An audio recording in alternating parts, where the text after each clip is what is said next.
And we are live. Hello, everyone, and welcome to the first official episode of the Evil Shemps. Here with my friend Kane. Hello. Pete the Pope here. How you doing, Kane? How you doing? I I fucked up feel that like intro, but how you doing? I feel like a virgin about to be pushed into a volcano. How about you? Damn, that sounds pretty hot. I'm pretty good. I'm pretty good. So, would you like to explain to the people what we are about to embark on? Pretty much, we're here to talk about pop culture, mainly horror movies, games, comics, whatever comes to mind. Pretty much have a good time. Meanwhile, I get to draw. All right. So, you had said that we should have a discussion about Evil Dead, since it is the inspiration for the name of our show, particularly the stuff that happened behind the scenes as well. So, yeah, I guess I'll start. Yeah, my first exposure to Evil Dead was probably, I don't know, when I was a kid, just watching horror movies late at night on TV. Watched Evil Dead 2. Then years later, I saw Army of Darkness when it finally came out on TV. Because I was 3 when it came, because it came out in 91, so I would have been 3 when it came out in the theater. So a couple of years later, when it finally came out on TV, got to see it. And then years later, I'd actually see the first Evil Dead for the first time. It actually took me a little while to watch the original.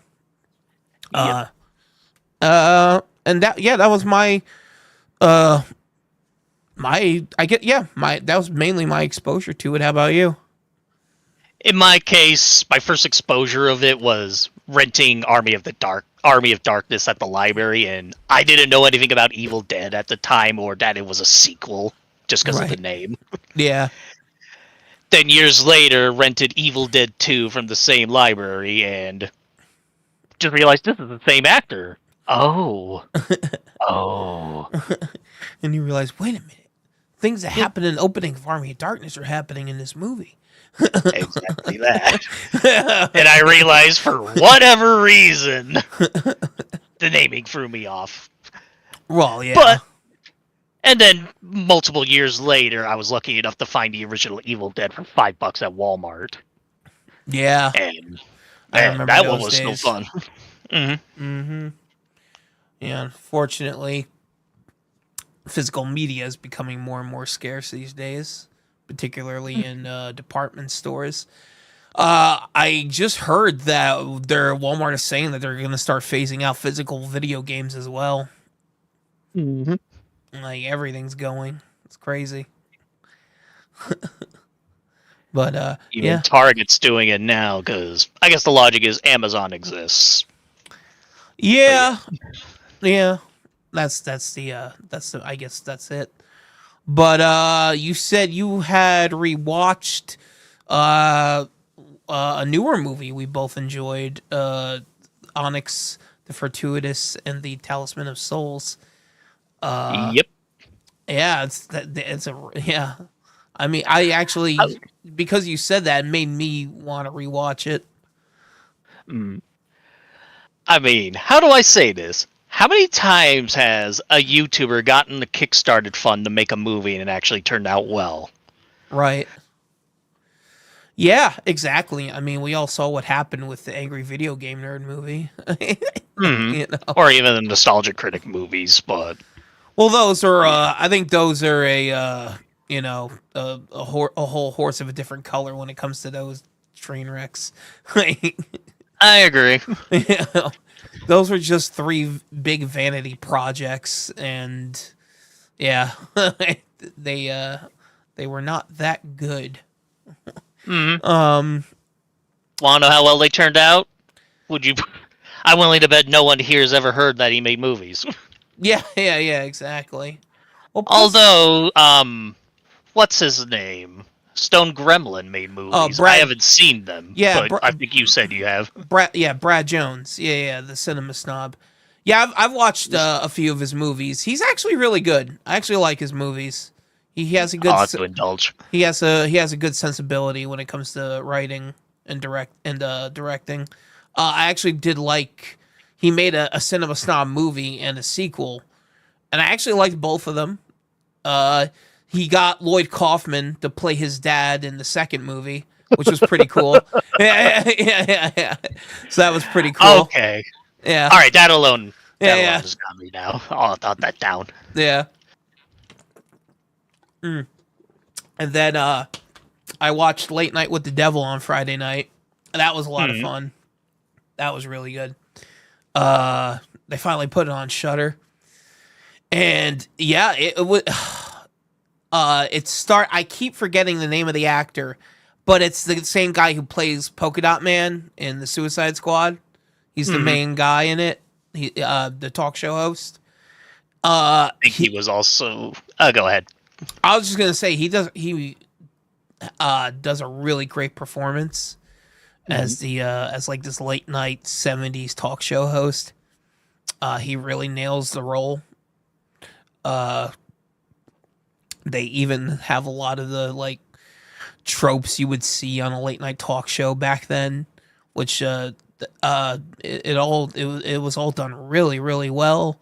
Uh, there are other things in the movie that I would like to discuss, but you haven't seen it yet, so I can't. There are things about it I really don't want to talk about just yet because I want you to see it first. Mhm. Um, but yeah, I think Save you. it for a future episode then. Yeah. We'll revisit it. We'll put a pin in that one for now. But what were you gonna say? But oh, that actor was also in Voyage to Demeter and also The Dark Knight of all things. Yeah, he was in a couple of DC things. He was in The Dark Knight. I think he was in, I'm pretty sure he was in an episode of Gotham. Yeah, and Mhm. the Suicide Squad. Yeah, he keeps popping up in DC stuff. Um, but yeah, what else you got for me, Kane? What else you got for But us? well, I'm gonna say let's backtrack to Onyx Fortuitous All right. because I think it needs to be known a bit more. Yeah. Because how do I put this? The Disney Haunted Mansion remake really sucked, but Onyx Fortuitous comes out and gives us the Haunted Mansion movie we deserve. Yeah. Exactly. Oh yeah. Oh yeah. It definitely had that feeling of you know, an '80s horror comedy. Mhm. He definitely captured that pretty damn well in the movie. The casting And was great. yep. Uh, Jeffrey Combs as the main villain is fantastic. I mean, you can't go wrong with Jeffrey Combs. Mhm. uh, Extremely likable characters. yep. What was I going to say? The influences are everywhere. Like even Child's Play pops up in a spell or two. But like Yeah.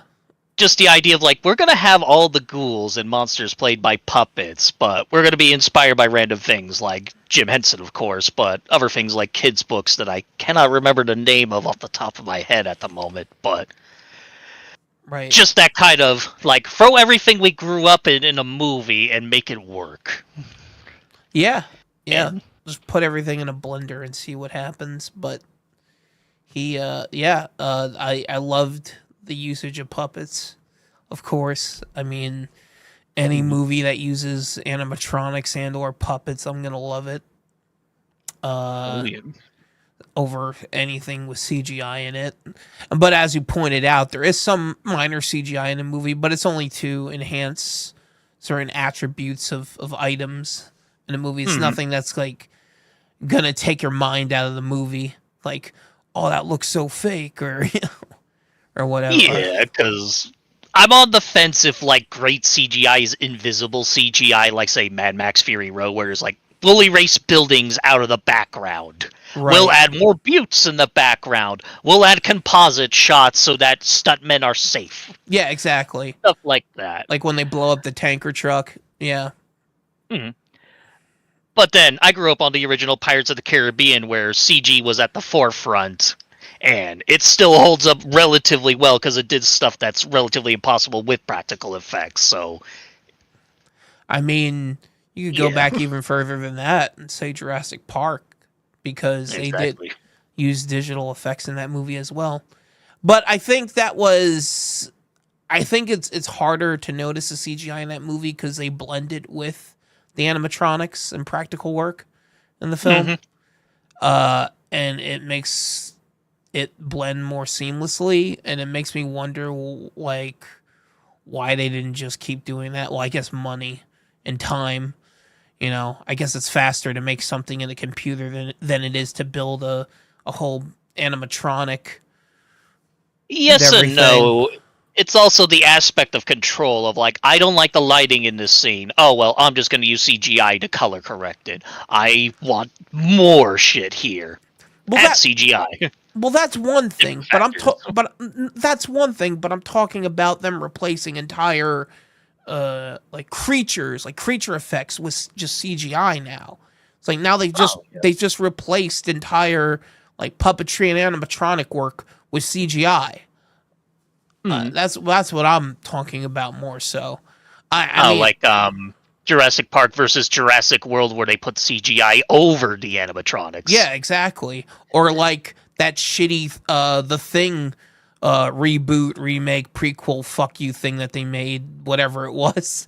Uh huh. And how the team that made that movie had specifically made a bunch of practical effects to put in that movie. And then the studio saw it and said, "Oh no, we can't have this. We got to cover it all up with CGI." And then they fucked up the entire movie. Hmm. Um, Though to be fair, the script was fucked to begin with. well, As yeah. such. I mean, that movie should have never been made, but what are you gonna do? But, like, but the fact that they covered all of that, because I've seen the behind the scenes stuff and the animatronics and practical effects they were using, and a lot of it looked pretty decent, looked pretty cool, but you know, we'll never see that movie. Not that I would watch it anyway, probably. Did you even see the prequel reboot? I don't even know what to call it. What? You mean the one I'm The f- yeah, No. the one we're talking about. No, of course not. As soon as they said it was a bunch of CGI, I was like, yeah, no. I'm not watching that. Like, I was like, Yeah. that I'm writing that one off. I uh, mean, I'll sum it up as this: of like, hey, remember that moment in the original The Thing? Well, the John Carpenter's remake. right. But when they go to the Norwegian camp and you see the dude with the slit wrist, the axe in the walls, and everything, Mm-hmm.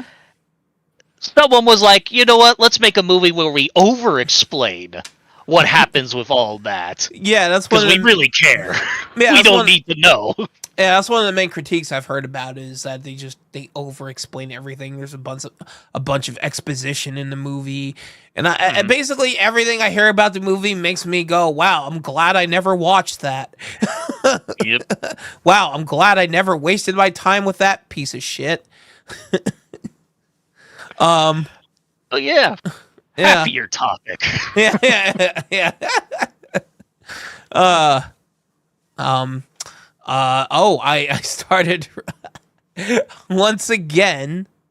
I started rewatching Terrifier 2 Yep. because I don't know, that's become like my go-to movie if I need a good chuckle like early in the morning or afternoon. If I'm like, man, I need to see that salt and bleach scene one more time right now. I'm feeling kind of down. I need a good laugh right now. Oh, Yep. Art. Oh, Art. You make me you remind me how to laugh again. uh Hell, the Halloween store scene. Chef's yeah. kiss. Yeah. Every the mashed potato scene. Even the opening scene with the eyeball, like so many Mm-hmm. so much good stuff. A lot of good stuff. Um Just, I man. I'm hoping we get a trailer soon for Terrifier 3. I'm assuming now that they've wrapped filming, we'll get it hopefully in the next like 2 months or so. Mm-hmm.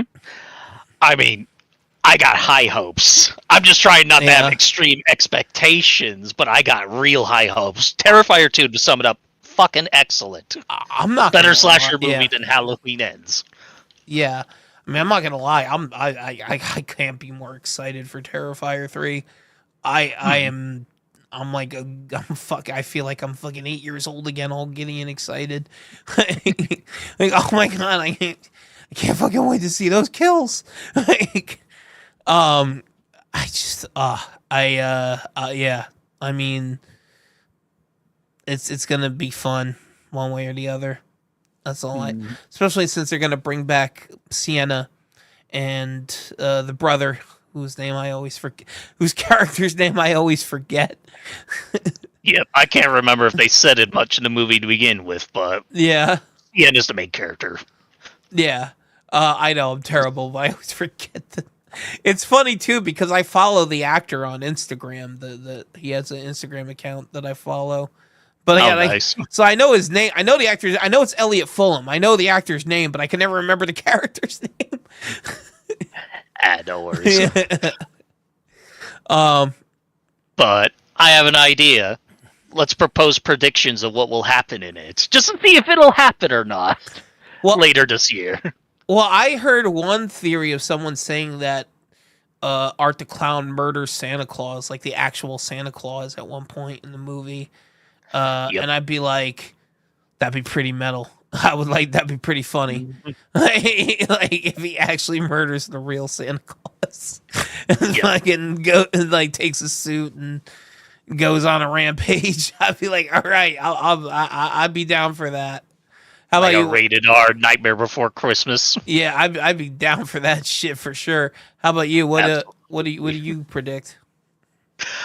Well, a similar thing in the sense of I think it was me that proposed the idea. Like, could Santa exist in this universe like a legit fairy Santa? Right. Because we Art the Clown, I'm going to assume, is some kind of like reoccurring demon that pops around Halloween. Sienna turns But into a Valkyrie at the end of the movie. Dumb spoiler. yeah. But now it's going to be Christmas. So now like the rules are changing cuz like you said up until now art's always come back around Halloween, but now it's going to be around Christmas. So Hmm. you know, I'm interested to see how the rules are going to change this time around, Hmm. or at least the setting, cuz now it's going to be a Christmas setting, which is like okay. Now it's going to be a Hmm. Christmas slasher movie with Art the Clown. All Yep. right. Also, the question of does this take place like 2 months after Terrifier 2 or like a couple years off?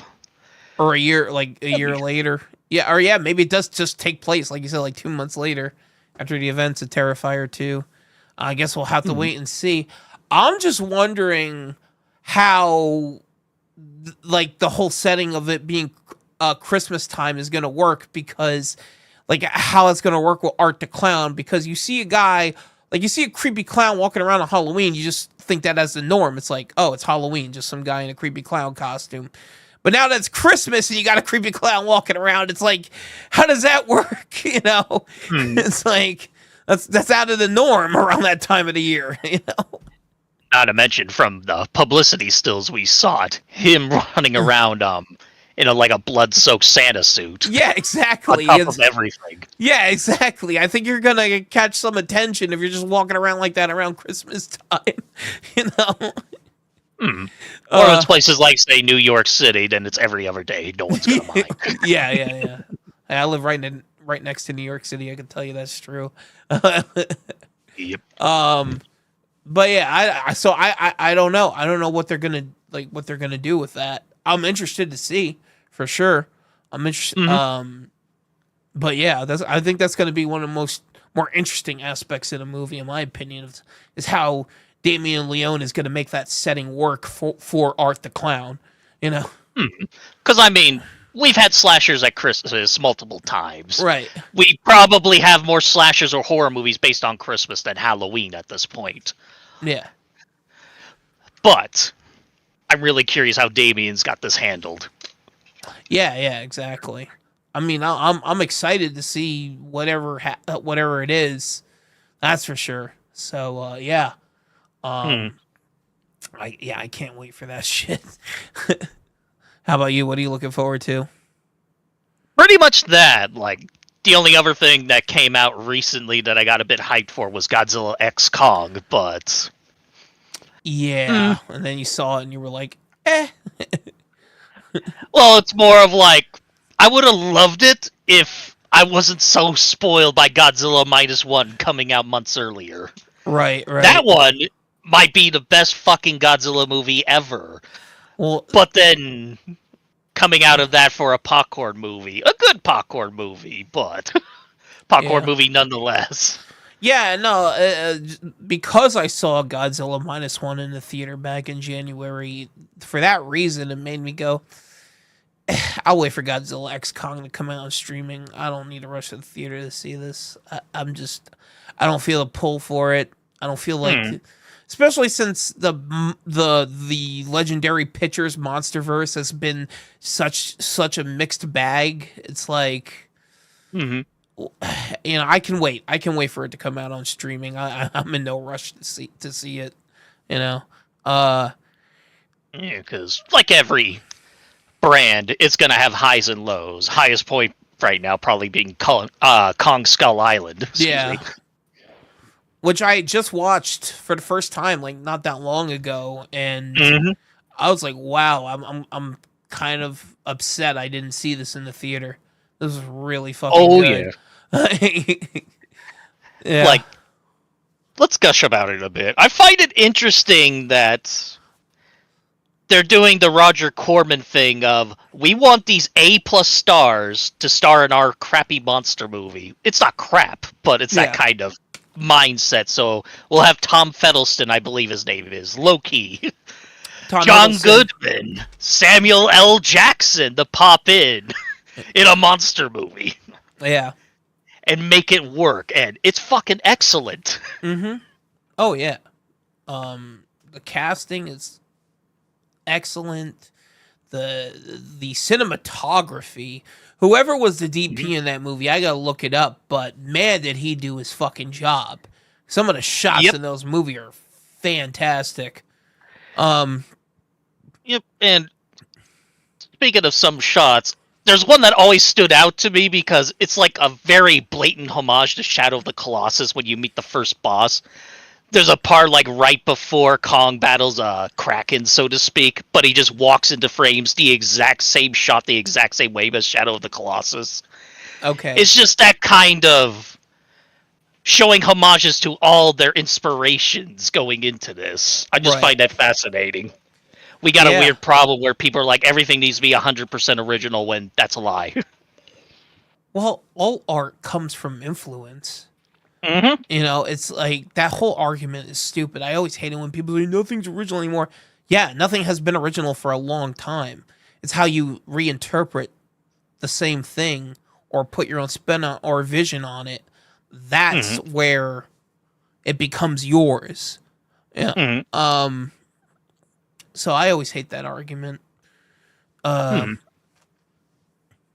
Because, put it plainly, all art is autobiographical in a way. And it could be as simple as, like, say, how do I say it? Going back to the 80s, every director then was very influenced with their childhood in the 50s. So let's remake The Blob, let's remake The Thing. But we'll just do that. But it's more of like 1950s aesthetic kind of deal. I don't know where I'm going. Quentin Tarantino has built his entire filmography on homage. It's like, I mean, I just I was just rewatching Django Unchained not too long ago, and it was like, okay, he wanted to make a blaxploitation spaghetti western, and he made a great one in my opinion, a damn good one in my opinion. To almost to the point where I almost kind of want to say it's my favorite Quentin Tarantino movie. It's the one I've enjoyed watching rewatching the most. The performances in that movie are everyone is just on fire in that movie. And because Tarantino just knows how to get a great performance out of his actors. particularly ones that he has a good rapport and relationship with, like Leonardo DiCaprio. I don't know why I fucked up on saying his name there, but yeah, slip of the tongue. Uh, I mean Samuel L. Jackson too. Samuel L. Jackson, yeah, Samuel L. Jackson, Christoph Waltz. Mm-hmm. You know, even though I don't think Jamie Foxx was in any other, yeah, no, he wasn't in any other Tarantino movies, but even he just gives a great performance. Everyone in that movie is fantastic. Yeah, yeah. What are you gonna say? Trying to think how to word it, because I lost it. Sorry. All right. Damn it, Kane. You had it, and you lost it. Now it's gone. You dropped the ball, Kane. You dropped the fucking ball. I have failed forever. But right. I kind of find it fun that like people now like associate with like the Grindhouse movies to him, but like you said, it's heavily influenced for the ones from the 70s, even hiring Sonny Chiba to pop up in Kill Bill. Yeah, exactly. Well, the Grindhouse movies are, you know, I actually haven't seen either of them in a while. I'd have to rewatch them again to, you know, give a full opinion, because it's been so long since I've seen them. But I remember liking both of them. I don't think I particularly like loved either one, but I thought they were both fun little movies. Are we talking about Kill Bill? No, I'm talking about the Grindhouse movies that him and Robert Rodriguez did. Like Robert Rodriguez did. The Planet Terror and what was the other one? Death Proof. Yeah, Death Proof. Yeah. I remember liking both of them. I didn't think either of them were like that great or anything, but they were pretty good. I like Planet Terror, but I do love what it spawned off eventually, which was Machete, way more. Yeah, the first Machete. You know, I've never saw the second one. Is it worth watching? Yep. I've heard mixed things. Pretty much, how do I say it? If you liked the first one and wanted more, like, part of the fun of the original one is, hey, what would happen if Danny Trejo went up against Steven Seagal? Right. And this one is like, hey, what happens if he goes after Mel Gibson? Right. Okay, sure. And I'm not going to spoil the ending to it because that's a joy unto itself. But yeah. Fair enough. Yeah, I should have probably fixed that one of these days. Give that a watch. Trying to think what the last Robert Rodriguez movie I watched was. I rewatched Desperado like a year ago, I think. Other than that, last one I watched would have been rewatching Dusk Till Dawn. But I'm not sure other than if he's done anything lately other than the Mandalorian series. Yeah, I don't know. I don't think he's done too much. You know what? I got the internet. Let's take a look. Let's pull up the old IMDb. Robert Rodriguez. Let's see here. What have you been doing, Robert? What the fuck have you been doing, Robert? Let's see. Director. I want directing credits, not producer. Director. Okay.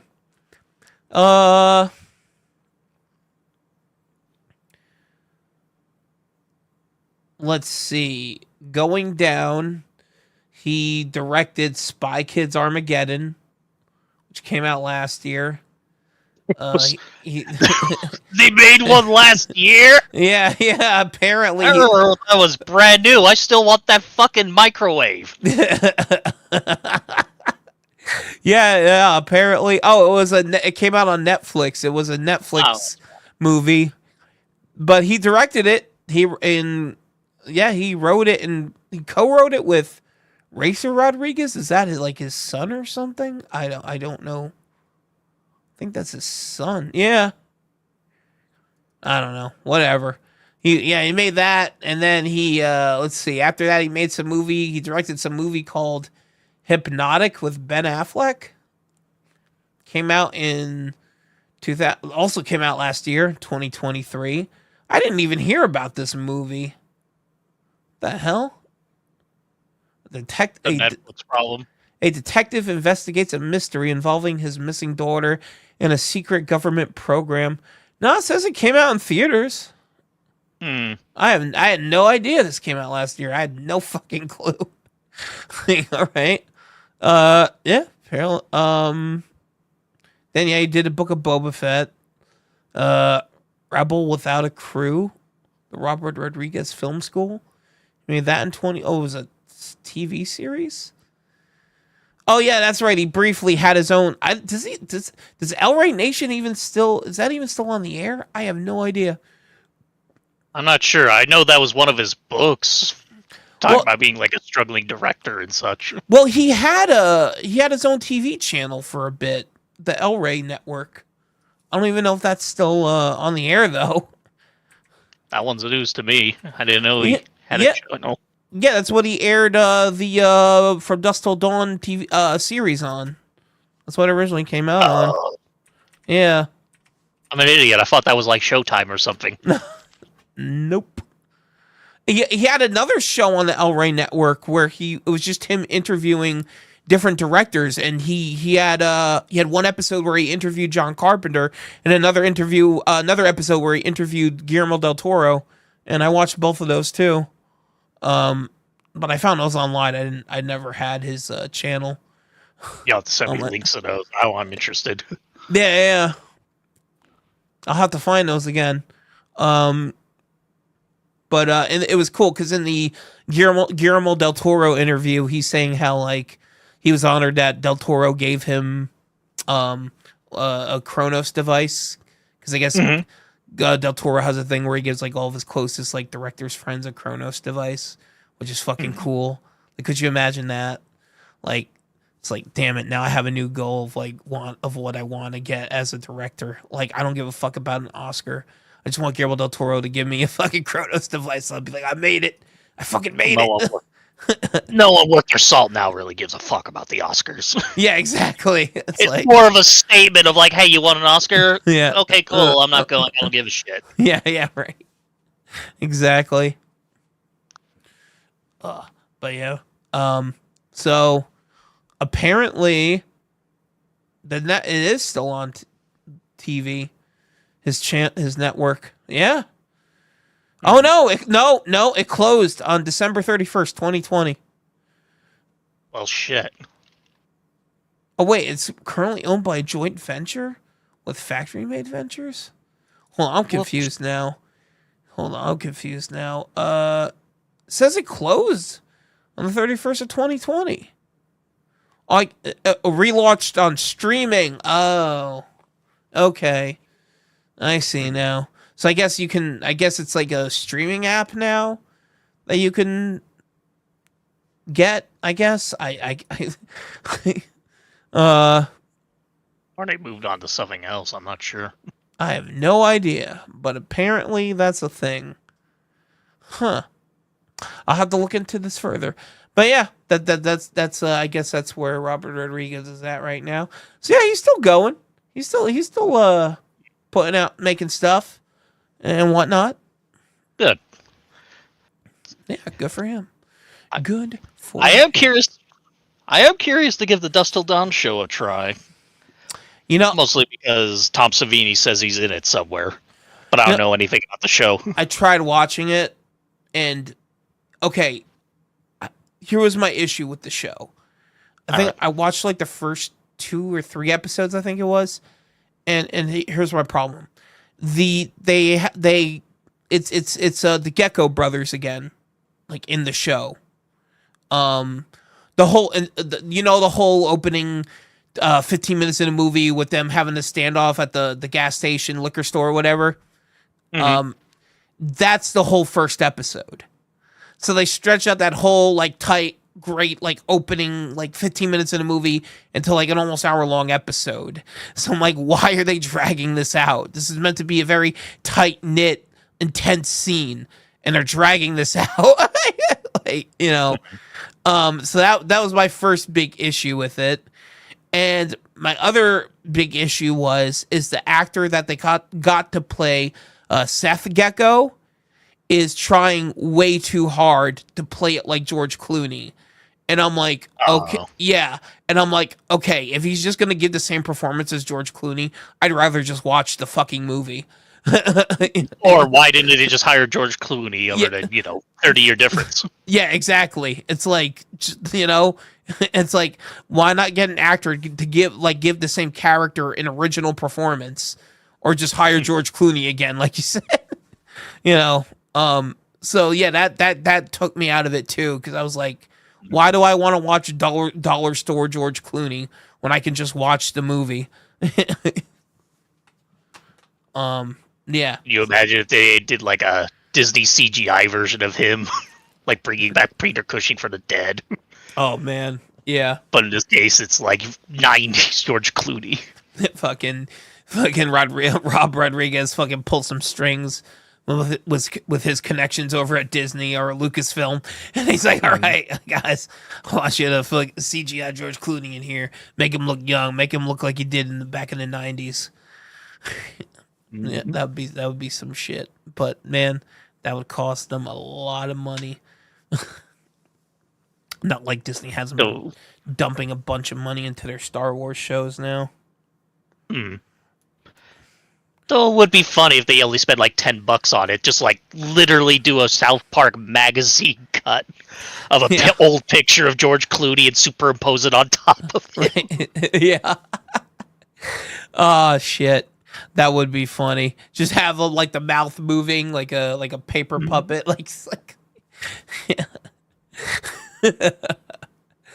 Yeah. Just as convincing as when he did that to like, Peter Cushing. This works. This is oh my god. It's like George Clooney's back in the 90s. I always said, man, I always wondered if they were gonna do like another Evil Dead movie or like another season of Ash versus Evil Dead, where they go back to the past but it's like they have young Ash again, but they use like the aging CGI on Bruce Campbell to make him look like he did in the 80s.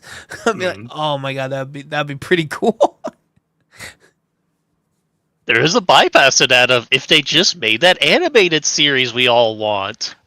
You know, he's teased at it a few times. He's done it before. It's like, god damn it, Bruce, because you never know with him. You know, he'll say, oh yeah, we're doing this thing, and then it never happens. But then he'll say, oh, we are doing this thing, and then it does happen. It's like, god damn it, like you never know. You never know. Sort of like the Invader Zim guy, Jonan Vasquez, where he'll tease his Twitter audience and going, by the way, Invader Zim is dead forever. Oh, me. Just to realize the movie came out like a year later. Oh, yeah. Just to mess with people, I guess. Yeah, no, that I liked the Invader Zim movie. I thought it was pretty good. I don't really know what else you would do to end a series like that. You know? I just can't remember much about it. It's not too long ago. Yeah, I don't remember too much about it either. I'd have to rewatch it again. But when I saw it, I was like, that was I guess that was a decent enough ending, I suppose. Because they haven't done anything since then. So I'm guessing that, that's it. That's the end of Invader Zim now. Unless there's comics. I don't know. Did they do any comics? There is. After that? No, before. Like, literally the beginning of the movie is straight out of the comics they did as a sequel to the original show. But okay. I never read all of the comics. It's just the part where it's like, well, Zim, what did you do for the last 20 years? I was hiding in a toilet. Yeah, that's right out of the comics. That's good. That's good. But yeah, Yeah, all right. I might have to check those out. You know, I remember his other comic book back in the day, Johnny the Homicidal Maniac. Hmm. Everyone when Squee. yeah, Squee. Every girl I talked to back then was obsessed with those comics. I was like, all Hmm. right, like, yeah, there. I get it. Like, that's cool. I read some of Johnny the Homicidal Maniac. I mean, wasn't bad. I just didn't, Not didn't for you. not that it wasn't particular. Not that it was particularly not for me. It just it didn't capture me Hmm. as much as other things did because I was already reading a bunch of other comics, at that point in my life. So it's like, You had just, something more to your taste at the time. yeah. It was just like it felt a little hollow, in my opinion. Hmm. It just felt like, I mean, granted, I was a pretty big edge lord back then, but like even for me, it was just like there wasn't enough substance there. It was just Hmm. like, oh, let's just be edgy to be edgy, and I'm like, that's cool, but I don't know. Uh, I like a bit more cleverness with my edginess, I guess. You know, Or I'm trying to remember how this was put. Edginess is tricky because you don't want it to be a pizza cutter edge where it has no point. The yeah, Crow is technically an edgy comic. It had a point, a yeah, damn good one. But yeah. exactly. Yeah, well, that's the thing with me with Johnny the Homicidal Maniac. I just felt like it never really had a point. It was just okay. This Hmm. guy's a crazy psychopath. Okay, that's cool. I mean, so is the Joker, but he's way more eloquent and way more fun to read. I mean, I've seen some videos where I'm probably going to butcher this, but there's like a theory going around that Johnny the Homicidal Maniac is more of an allegory for an artist and their fans. Right. Yeah. I'm not sure how that relates because I haven't read the comic in fucking forever. But I don't know. Yeah. Right. Plus, I was already like way into Hellboy at that point too, so it's just Hmm. like it's just like yeah, you know.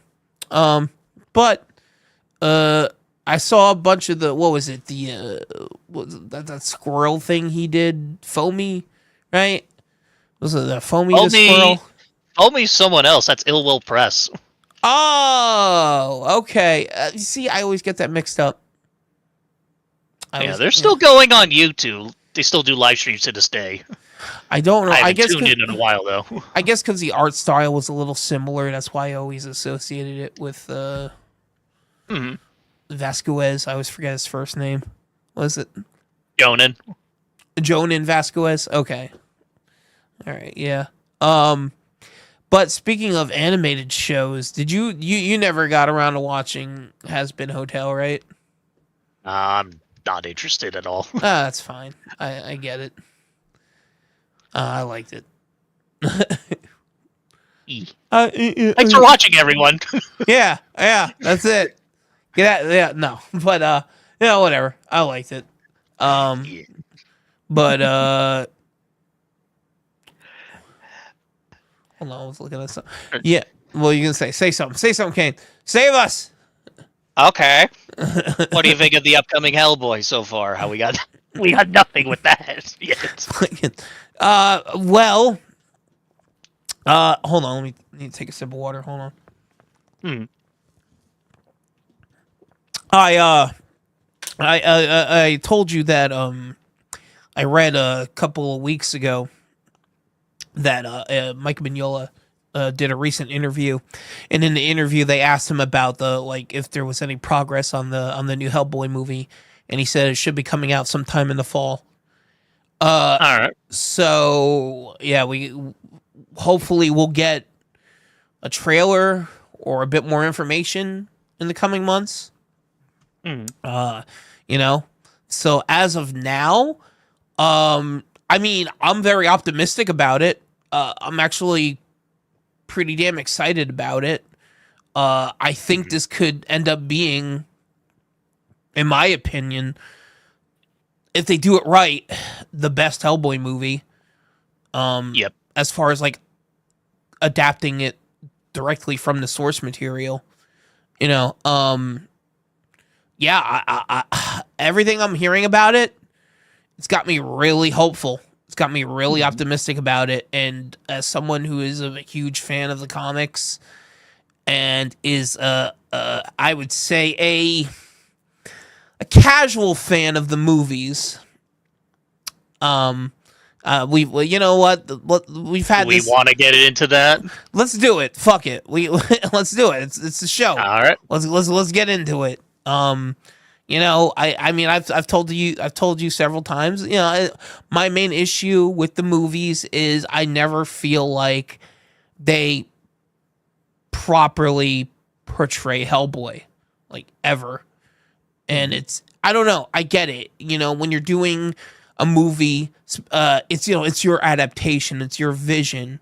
I understand that, but when you take away everything that makes the character who he is, it loses a lot in the translation, you know, and it becomes something that I don't particularly want to take part of, you know, because it's just like there's nothing here resembling the character I recognize.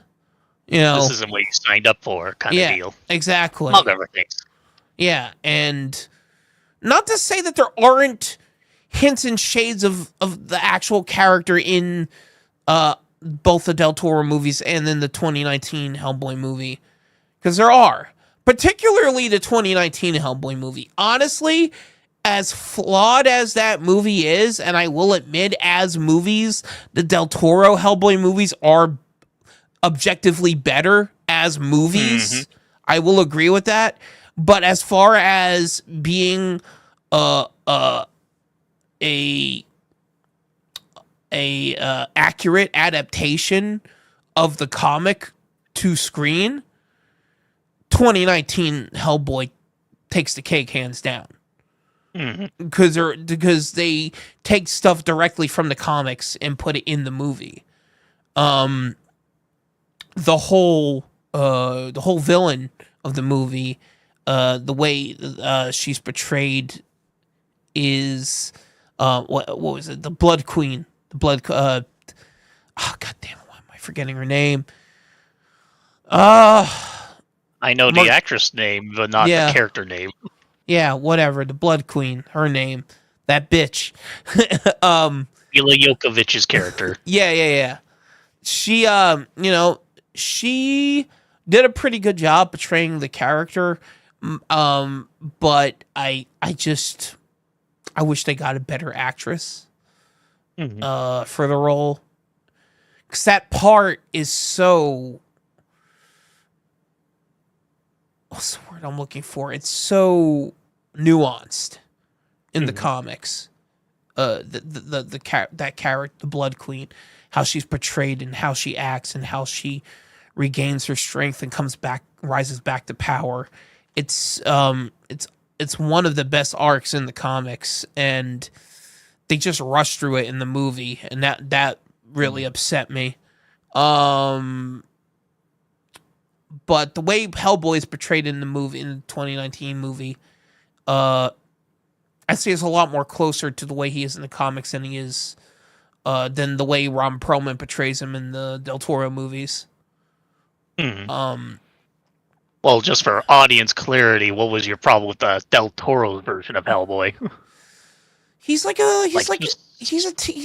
a kid, like a teenager, like the whole time. Like he's pouty, he's petty. He's obsessed with Liz the whole time. There's that whole dumb scene in the movie where I look back on it now and I'm like, wow, the actual Hellboy would never fucking do that when he's tailing Liz and John when they're on their little coffee date or whatever, and he's like watching him with the kid on the roof. He's watching them with the kid on the rooftop. Like that, the real Hellboy would never fucking do that. This is like a 15-year-old. This isn't Hellboy. The actual Hellboy in the comics isn't a kid. He's a fucking man. He's dealing with real man shit. He's dealing with like an existential crisis in the comics. Not fucking. Or he's this. What? Where he's a 70-year-old man, but still, like, don't touch my stuff. Yeah. It's like, that's not Hellboy. You know, like the actual Hellboy wouldn't care about any of that. He wouldn't give a shit. He's like, dude, I beat up monsters all the fucking time. I don't give a fuck about your stupid little coffee date or if you touch my my razor the wrong way or whatever the fuck. Or just how different he is from, like, usual heroes, like, how do I say it? A hero that's actually kind of self-hating, if that makes sense. The only other one I can think of off the top of my head is, like, DOG Werewolf by Night. Yeah. Well, that's the thing too. In the comics, he has I mean, he does have a snarky attitude about him, but there are many times where he has this stoic aesthetic about him, and he's not like and a very reserved presence about him, and it's to the point where he's very, when he's going into a situation, when he's going to fight a new threat or monster, whatever, he knows what he's doing because he's done this already. This is routine to him, so whenever he goes into a situation, he's calm, he's reserved, he's tactical, and he's not like, he's not a gun, happy child or whatever, I only read the first omnibus, but I can't off the top of my head remember if he ever used a gun. I remember beating the shit out of everything with his bare hands, but he doesn't use a gun that often in the comics either. Yeah, no, I mean, he does use it, but he even says in the comics he doesn't like using it that much because his aim is shit, because he has to use his left hand to fire it, because he has a big giant stone hand as the right one. But yeah, even in the comics he says I'm a crap shot. I hate using guns. So, and they touch on that a bit in the Del Toro movie too. Like he does have a line where he goes, I'm a crap shot or whatever. But he's using a gun throughout the rest of the movie. It's like, that scene where he's talking to the Samael demon Yeah. is like, listen, I'm a really bad shot, but these are big bullets. yeah, that scene. Yep. But yeah, Try to at least talk the monster down before I blow your head off. yeah, exactly. But in the comics, yeah, he's way more reserved when it comes to using his gun, because he'd just rather not have to use it if he can avoid it. It's not his strong suit. Yeah, exactly. But yeah, I don't know. The Del Toro movies just, and look, I'll say this. I'll also say this too, and I know I've said this to you before. I don't put all of the blame on Del Toro for how Hellboy turned out in those movies. I know a lot of it was like studio compromising as well. I get that. I know he didn't get to make the exact movie he wanted to because he had to appease the studio to get the funding. I understand that. But I don't know, at the same time, it's just like, and don't get me wrong, there are fun moments. There are still fun moments in the Del Toro movies I still enjoy. Like I said, when it comes to comparing them to the comics, I overall prefer the Hellboy in the comics. I prefer the source material, and as I said at the beginning of this discussion, or at the beginning of this topic, I should say, rather, this new Hellboy movie coming out, Hellboy and the Crooked Man, which they are directly adapting the short story from the comics of the Crooked Man into this movie, which I think is a smarter route to take with this reboot, because instead of them trying to incorporate a bunch of the lore from the mainline Hellboy story, they're just all right, let's just focus on this, this one shot, self-contained story and adapt that, and I think that's a smarter route to take with it this time, and I'm really excited to see what they do with it. I think so, because we already know about Hellboy's origin and such. We don't really Yeah. need to see it again. It's like Right. how many movies we have that shows, oh, by the way, Bruce Wayne's parents have died, and that's like Yeah. the arc of the first movie. Yeah, exactly. Yeah, so it's just I'm very excited where they take this one, where to see where they take this one and how they adapt that particular story, and because it's a really cool story, the one they're adapting. I have it, I've read it, and I'm excited to see how they adapt it because it's all uh it's a story. It's all American folklore, like Appalachian folklore. Oh, cryptids and such. Well, cryptids, witches, like witchcraft, stuff like that. Nice. So yeah, yeah. I'm pretty damn excited for it. I can't wait to see a trailer drop. I forget the name of the actor who's playing Hellboy in this one. I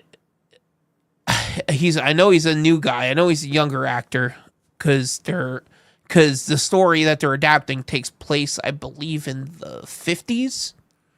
So that's what so it's a younger Hellboy. 50s or 60s. I can't remember which. I have to look it up.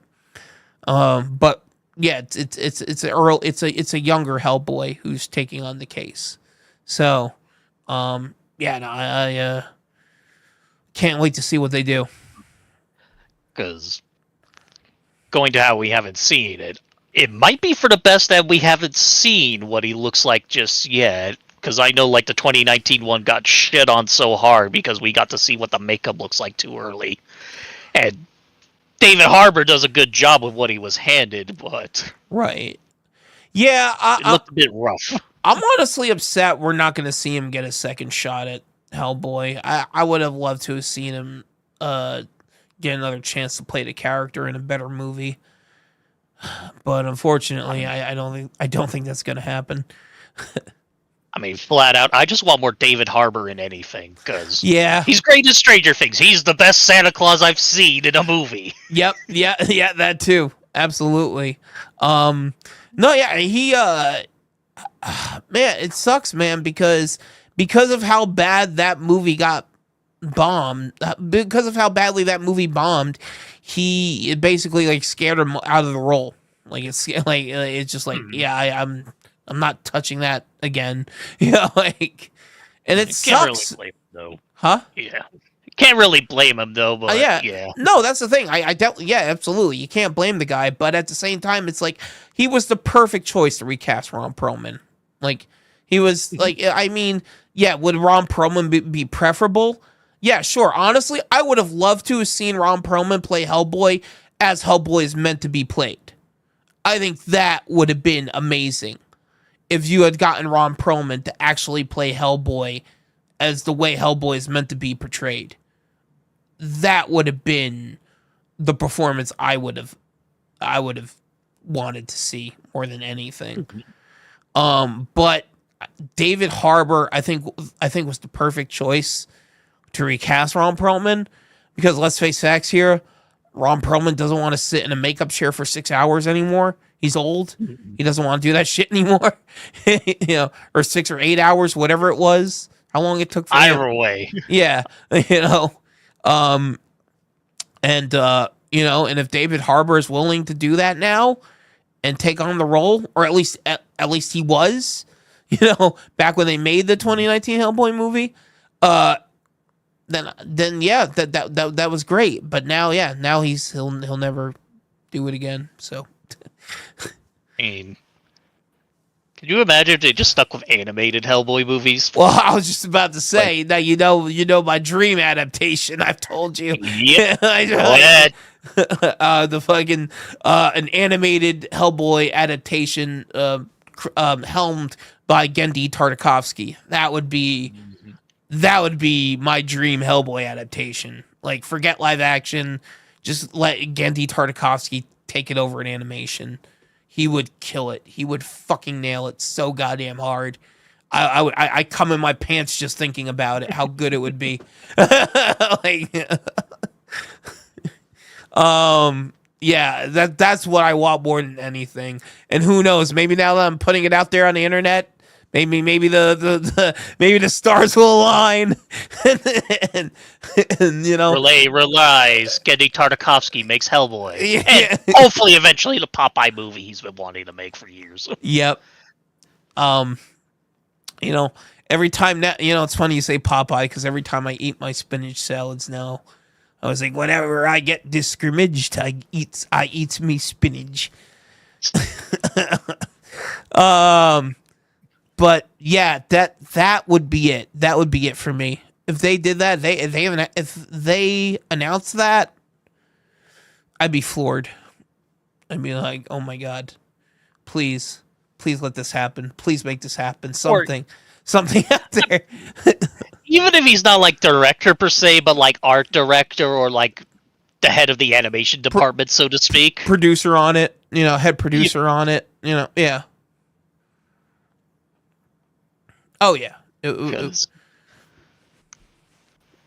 man, I already said the way he composes his shots, his action shots in his shows and his animated shows, it feels like panels of a Mike Mignola comic, like the way he composes them.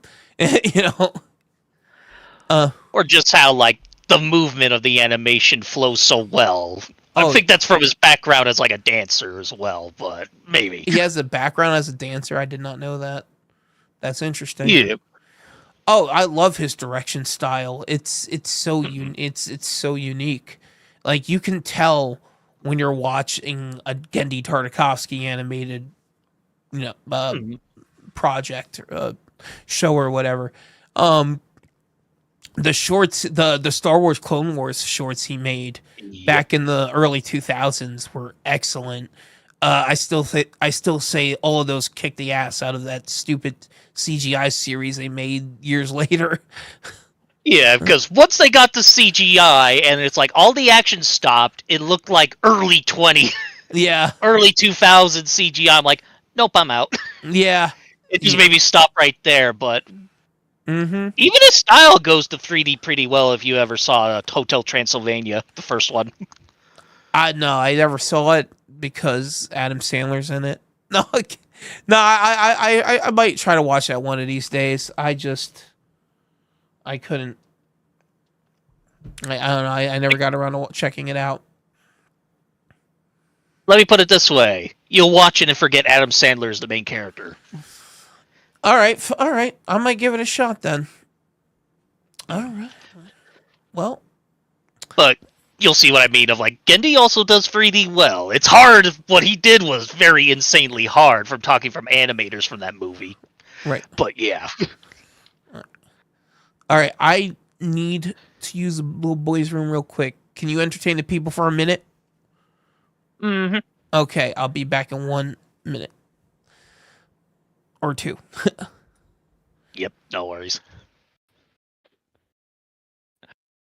So, for everyone watching, what I'm pretty much doing right now is trying to get the lighting going on. I already got the main colors down, but the idea right now is zombie watching a movie in a movie theater. Now I want like that bounce back light from the screen hitting him in the face, if that makes any sense. I hope so, but let's see how it goes. I also realize I don't have the chat open on Facebook or anywhere. The YouTube one is pretty empty, but gives a shit.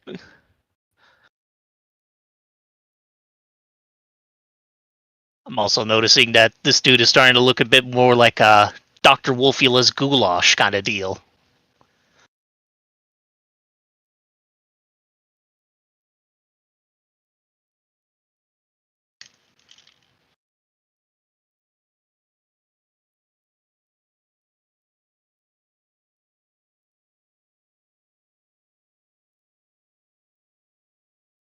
I might be messing up somewhere, though.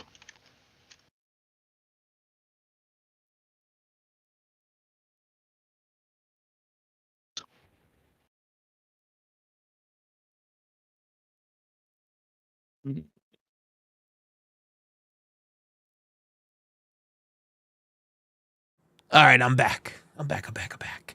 All right. Wow, that's looking good, That man. was quick. Yes, yeah, Thanks. I rushed it. That's looking good, man. Yeah, yeah, yeah. I'm digging it. What's that? Oh, you've got like an Evil Shems t-shirt on. That's hmm cool. Let That's me turn cool. off the lighting real quick. But yeah, Nice.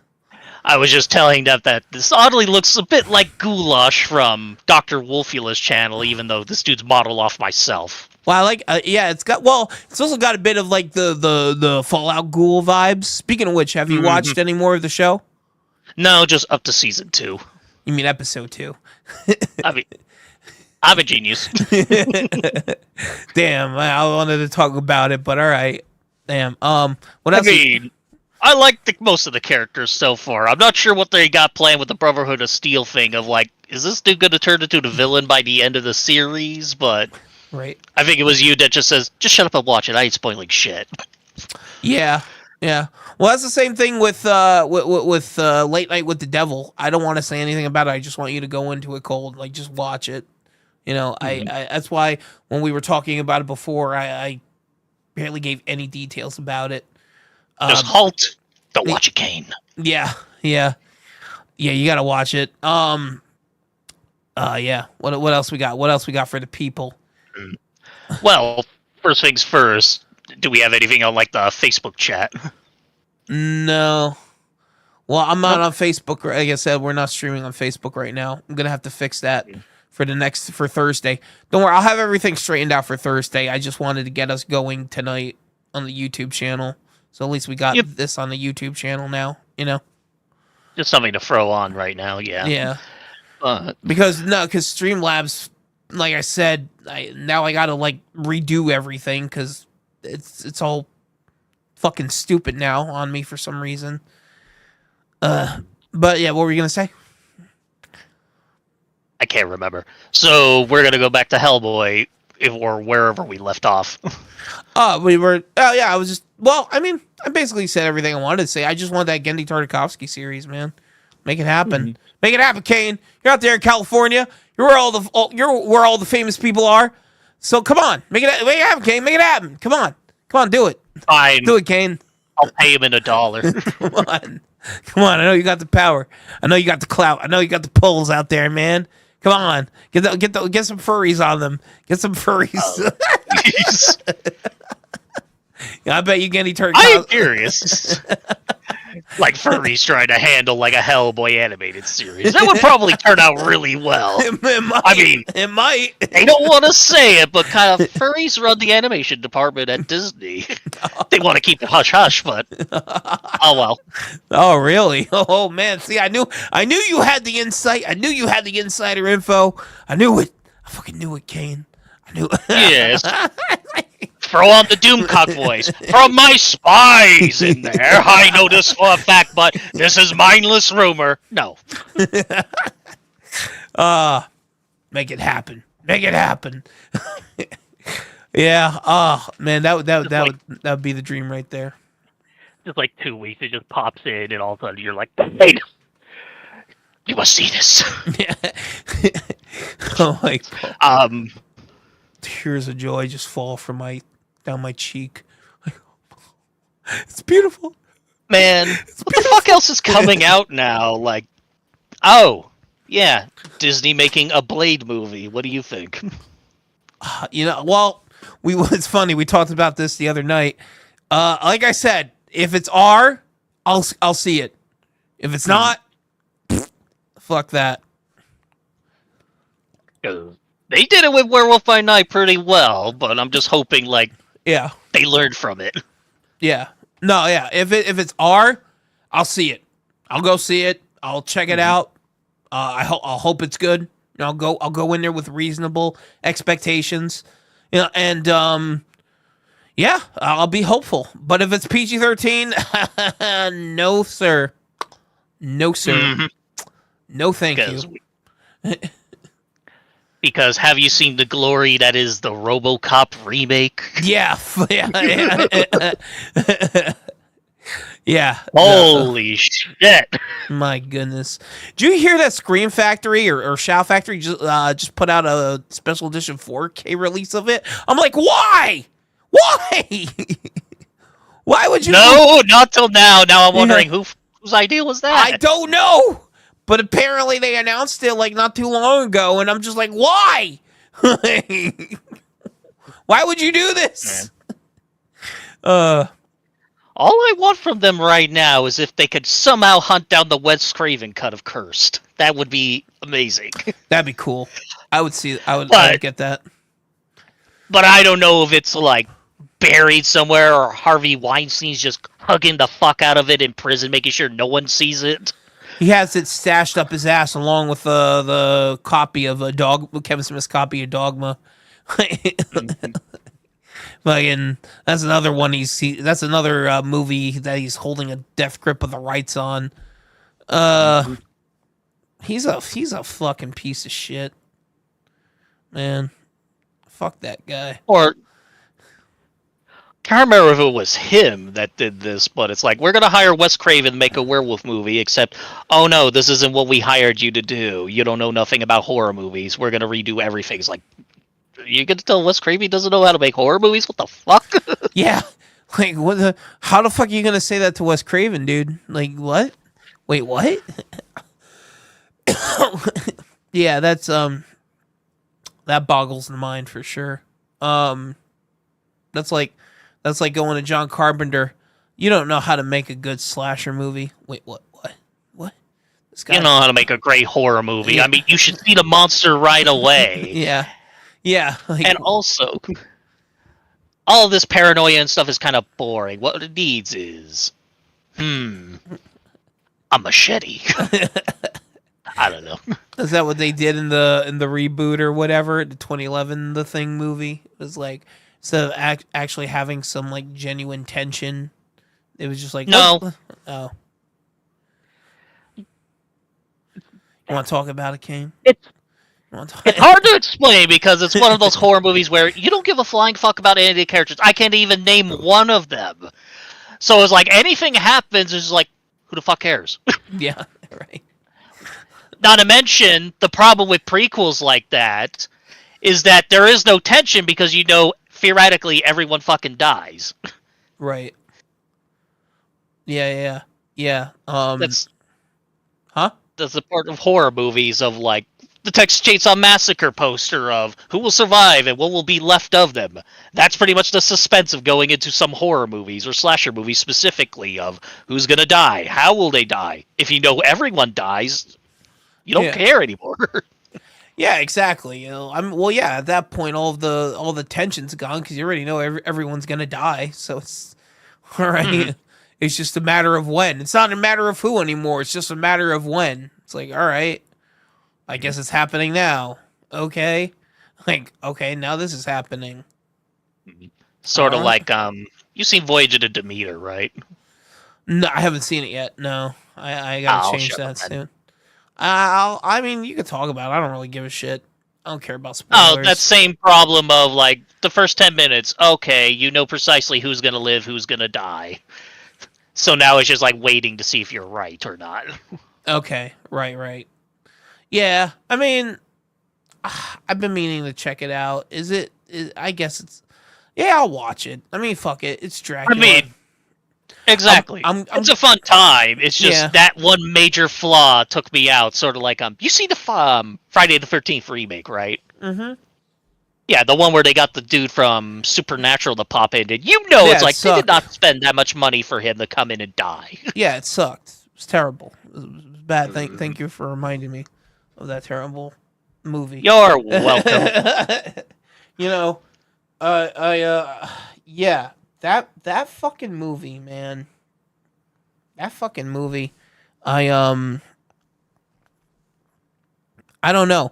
It's just both the Friday the 13th remake and the Nightmare on Elm Street remake are both fucking garbage. And it's just because with Friday the 13th, they put in a bunch of shitty characters that you couldn't stand to be with. You were just waiting for them all to die, and that whole argument for that was when the originals, the characters were lame and boring too. It's like, no, they weren't.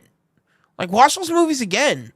You watch those characters and you actually you enjoy spending time with them. They're fun.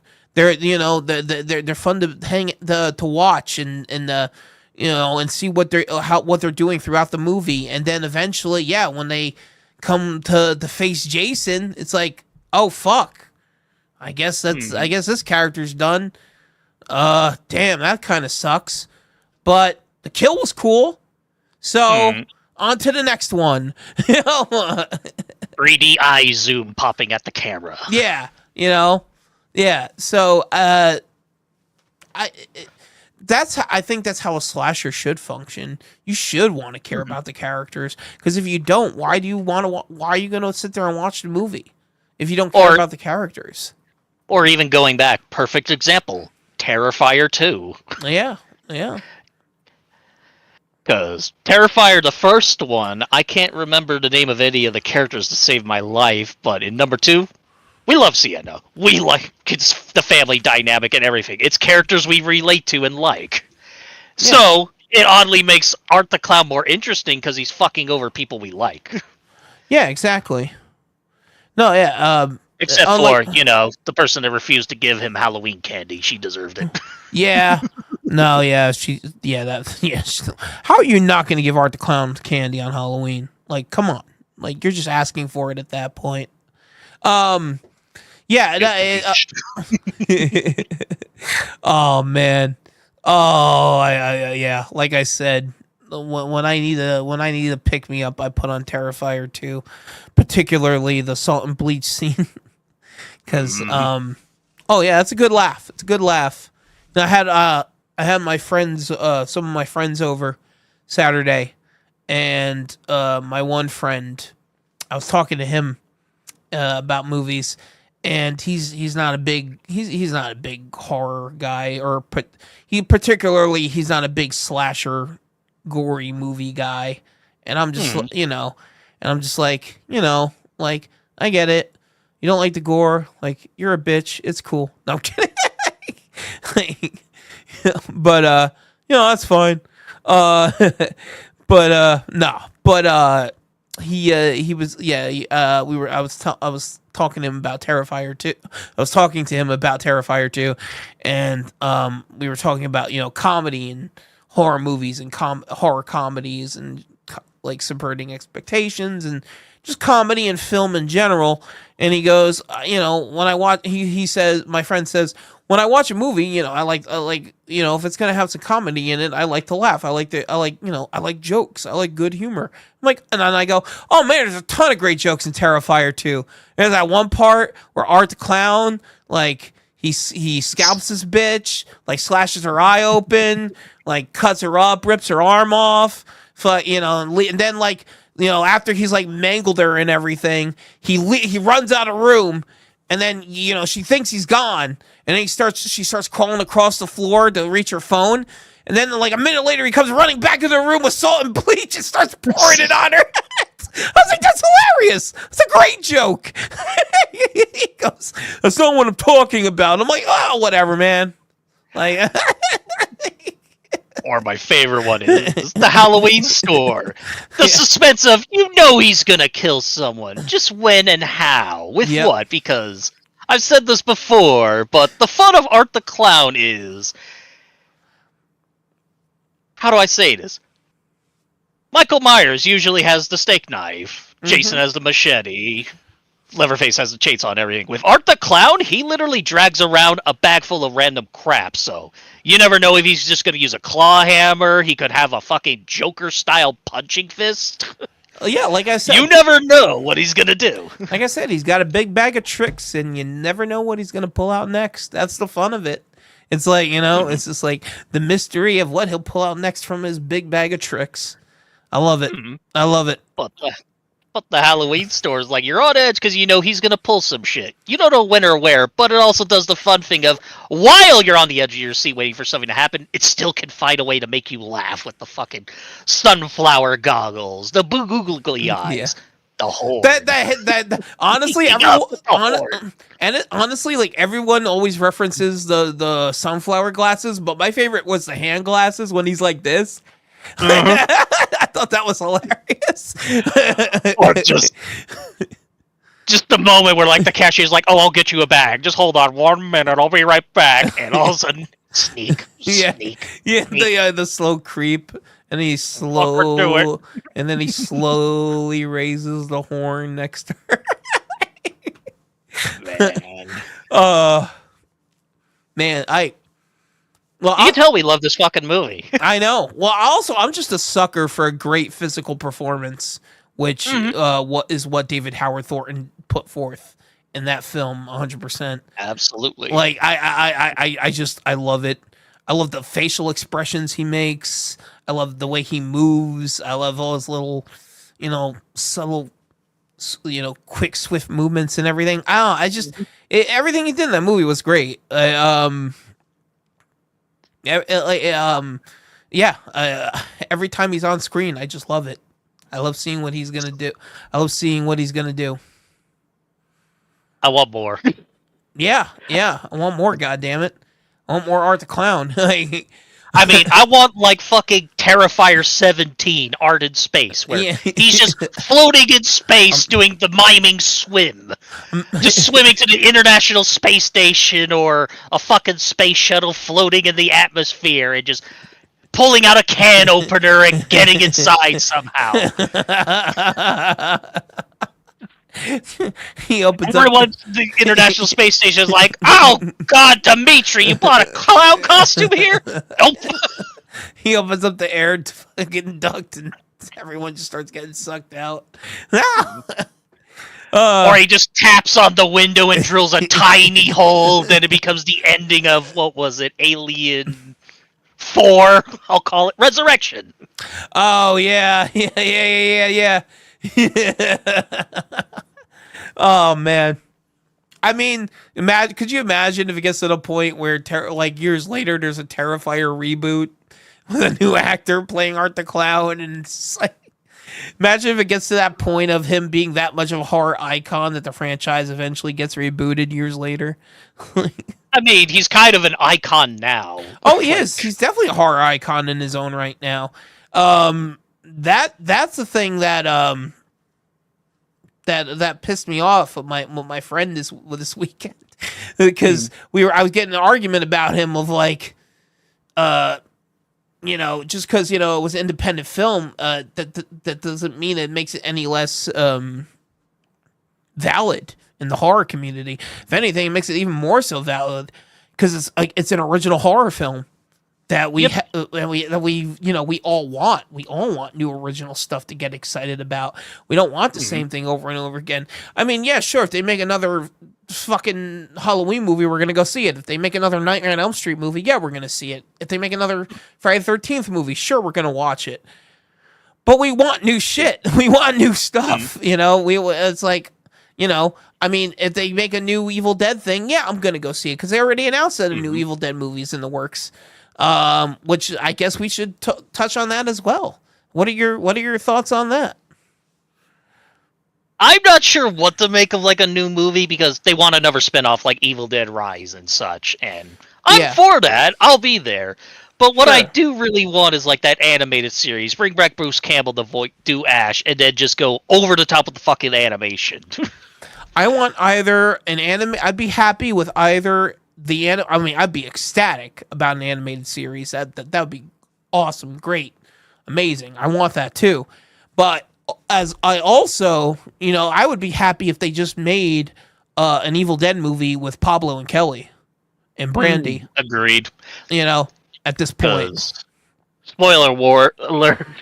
Ash isn't there anymore at the ending. yeah. At the ending of Ash versus Evil Dead, Ash gets caught up in the future again, and Pablo Kelly and his daughter Brandy are all left in the past, and I would love to see where the story picks up with them. That would be cool to see as well. How they try to figure things out without Ash, or how they try to figure out how to get Ash back. Or whatever. Why not make that fucking movie? Bruce exactly barely has to, if he's in it at all, he barely have to do anything. Or just don't have him in it at all. Just have it be focused on just Pablo and Kelly and Brandy. That's fine. Just do that then. Like, I don't understand why they won't do that. I don't get it. Yep. I mean, I know the reason why, in the sense of the show is kind of. It didn't really get picked up until it popped up on Netflix, and that was already when the show was over. Yeah. But when it was out, it's like you had to subscribe to Showtime. Not everyone's going to do that, so not everyone was able to see it. Right. Hell, even I had to wait until like the DVDs came out to see it. Yeah. But now there's a huge following for it, so maybe in that terms, people can go like, oh, well, it made no money initially, but on stream value or re-releases, maybe. Yeah, exactly. No, I I don't hear know. you. I just feel like it's at the point now where you could continue the story without Ash, without Bruce Campbell, and Yeah, still make a good movie. Because that brings up like a debate I've had with lots of people, including you, of could there figuratively be like an Evil Dead continuation or an Evil Dead style movie without Bruce Campbell? And we kind of have it already in terms of like, say, Drag Me to Hell and such, or our favorite, Yeah. Bob Ross versus the Evil Dead, the Creepshow episode. Yeah. Well, that's the one I always tell everyone to go watch if you want proof that they can make a fun Evil Dead movie without Bruce Campbell.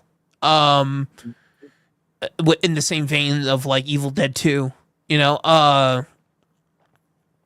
Yeah, because that episode is a lot of fun, and again, it's made by the same guys who did the effects for Evil Dead 2 and Army of Darkness, so you know, it's like you can't go wrong. Better. Huh? Who better to be at the helm of it? Yeah, honestly, I don't know why they won't let Greg Nicotero make an Evil Dead movie. Like, just let him do it. He's already become a director in his own right now. He's directed a bunch of episodes of The Walking Dead. Well, that's just it. Of like, he's not only doing the Walking Dead show, he's also doing the Creepshow series. Yeah, so that too. Yeah, he might be stretched thin enough as it is. that's true. Yeah, between Walking Dead and Creepshow.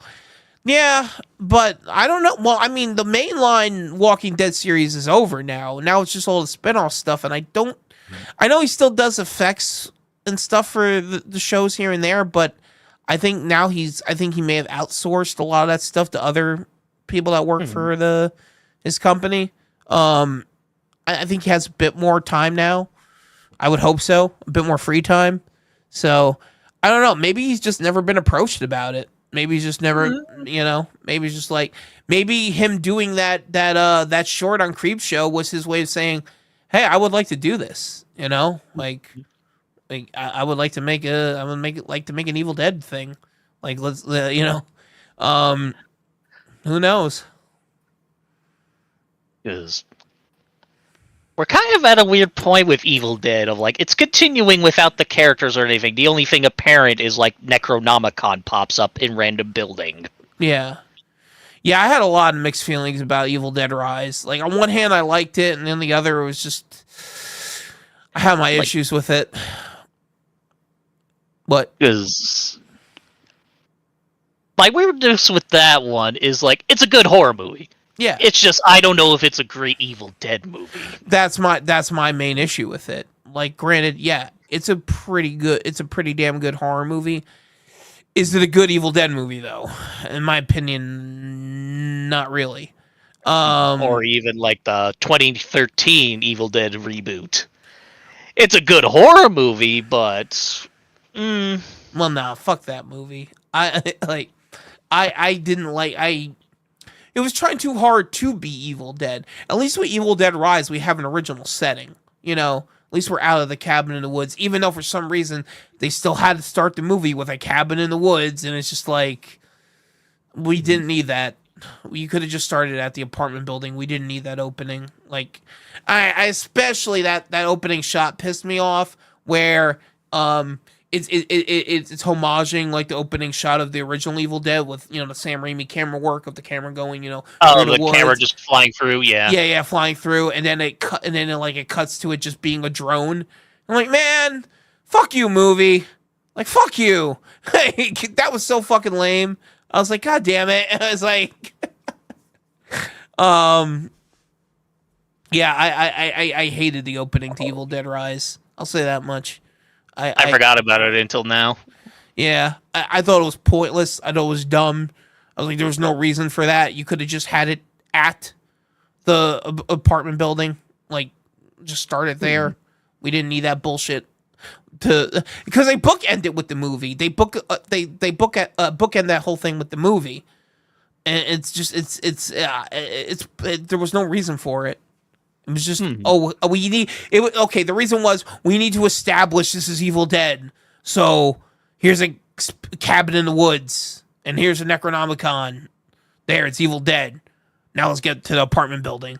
It's like, you know, Or just a question of how did the Necronomicon, if there's only one, how did it end up in this random apartment that used to be a bank? yeah, exactly. Was it you that brought up that there's theories that like the random books in Army of Darkness might have been one, but yeah, the kind of whole doesn't like make sense. the whole like three Necronomicon theory. Yeah, of how like in Army of Darkness there's three Necronomicons, and how like each one of these like the mainline Evil Dead series with Ash, that's one Necronomicon, and then like the Necronomicon in the Evil Dead remake from 2013. That's another one of the Necronomicons. And now the Necronomicon in Evil Dead Rise, that's one of the other ones. And I'm just like, okay, like I guess, like whatever. Because I guess originally, at least this is what they were claiming back when this was just before Ash versus Evil Dead was in production. I think a year or so before Ash versus Evil Dead was in production. And it was just because it was just shortly after the remake came out. The 2013 remake came out, and they were talking about Bruce Campbell and Sam Raimi. They were saying how they wanted to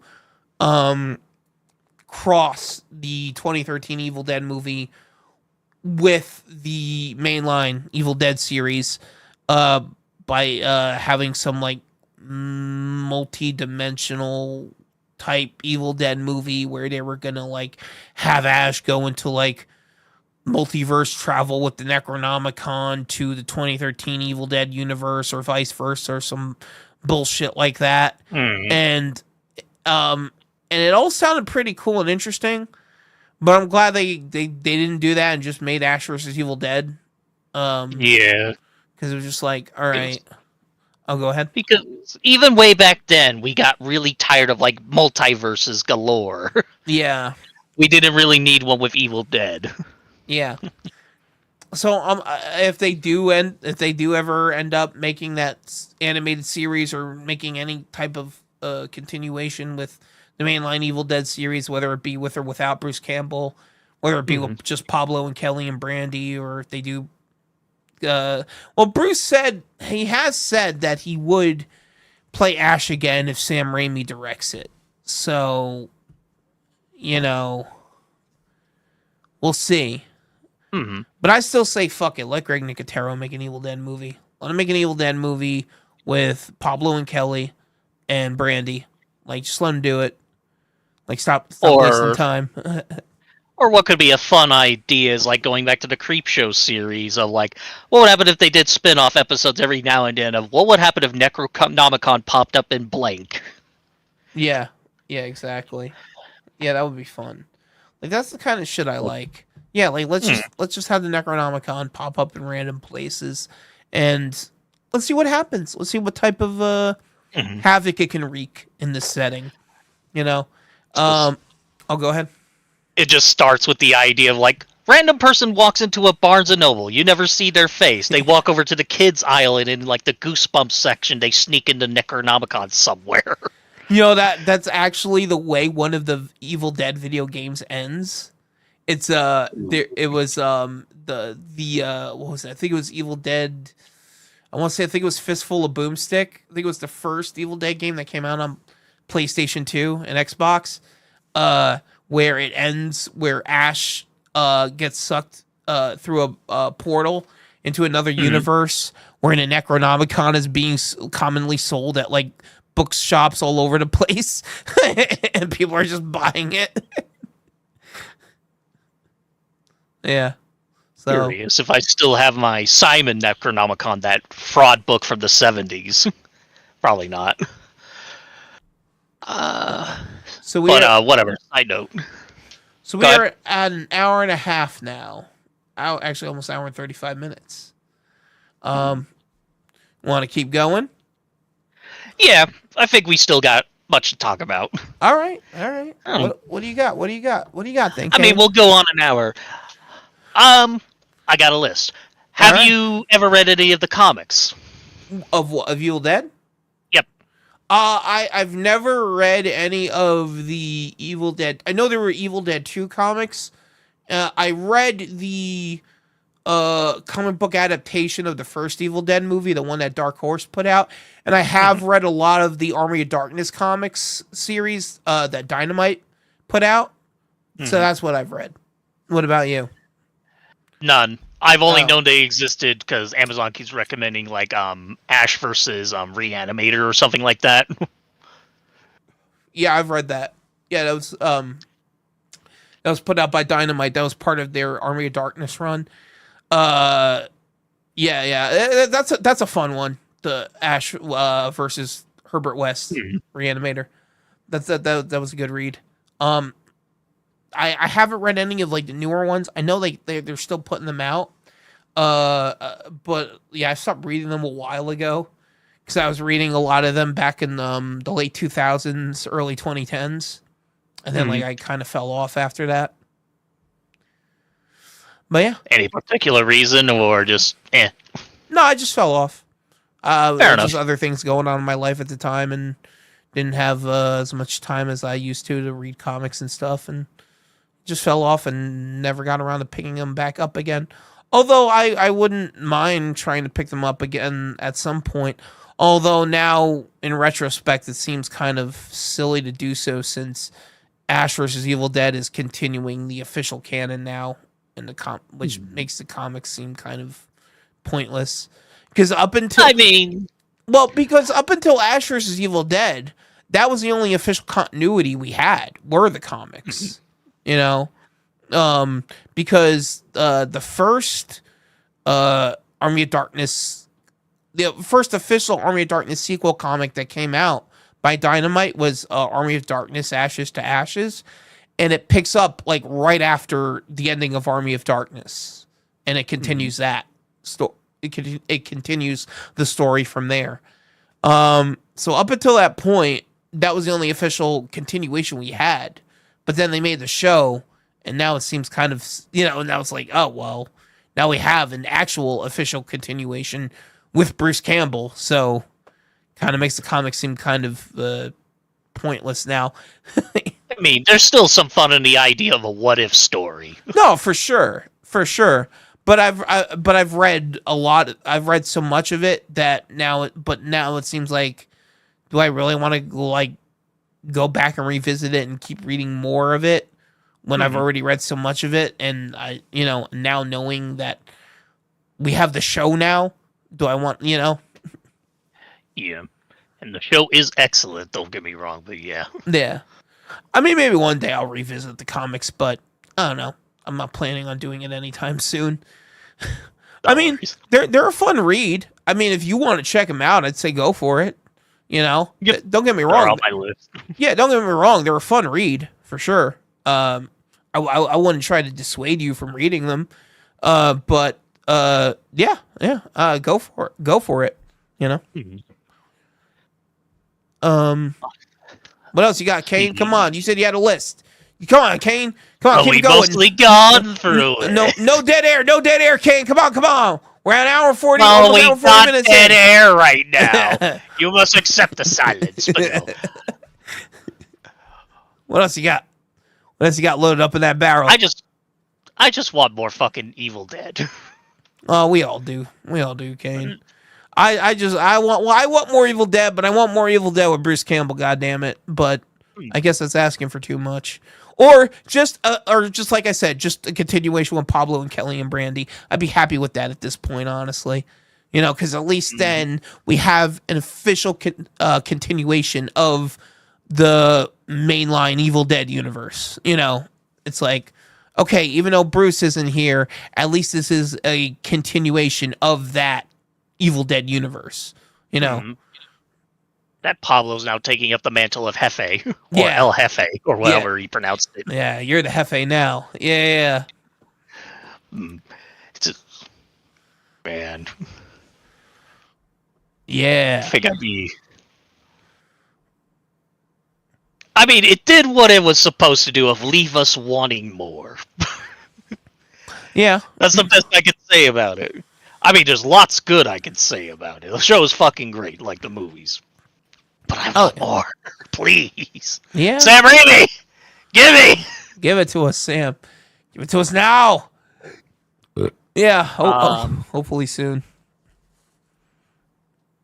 We'll get some more Evil Dead stuff. Or we'll get some more news on whatever the fuck they're making now with this new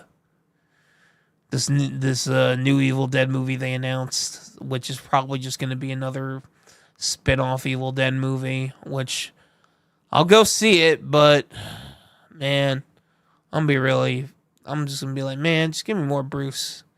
Just more Bruce. I don't care. I don't care how old he is. Just prop him up there, god damn it. Like, get out there, Bruce. Get Sam Raimi to poke him with a stick until he gets his ass up there. Hey, come on, bro. Get up there. Come on. I don't care how old you are. Get the fuck... Yeah, get the fuck up there, Bruce. I don't give a shit. Get your ass up there. This chainsaw's too heavy. Oh, yeah. Now saw that old bitch's head off. Okay, Sam. Yeah. Yep. Like, do it. But I think we should round it up about here so that we can actually play some Evil Dead video game while it's still going. Yeah, we're going to wrap this up. We are at an hour and almost 42 minutes in for the first official episode of the Evil Shems. We may go longer another night, especially when we're multi-streaming and getting more chat interaction. But, I'll fix all that, before Thursday, and we'll be in full effect then. But for now, if anyone tuned in, thanks for watching, and we'll see y'all on Thursday. Toodles. Yep.